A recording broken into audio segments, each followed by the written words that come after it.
Midnight came and went, and time ran out for politicians to reach an agreement on the country's federal budget.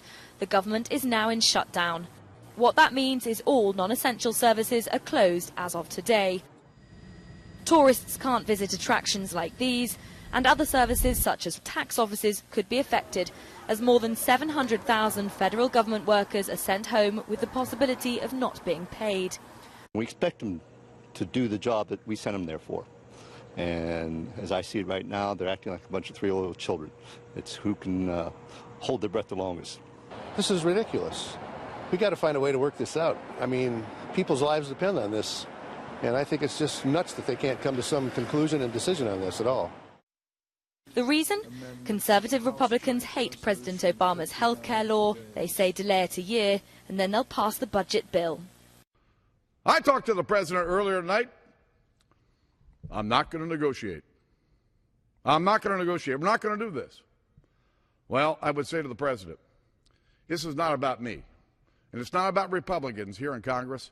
It's about fairness for the American people. But that's something the Democratic-controlled Senate says no to. And President Obama is pretty clear as well. One faction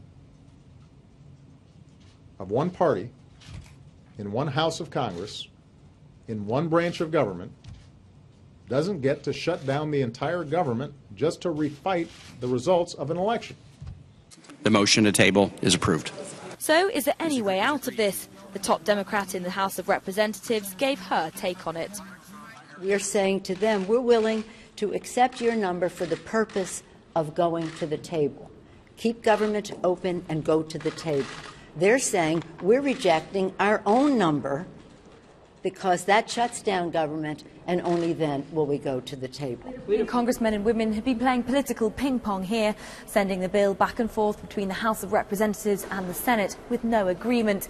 But the deadline to get that bill through has now passed, and the government is in shutdown. What happens next is the question everyone here is asking. Katie Watson, BBC News in Washington.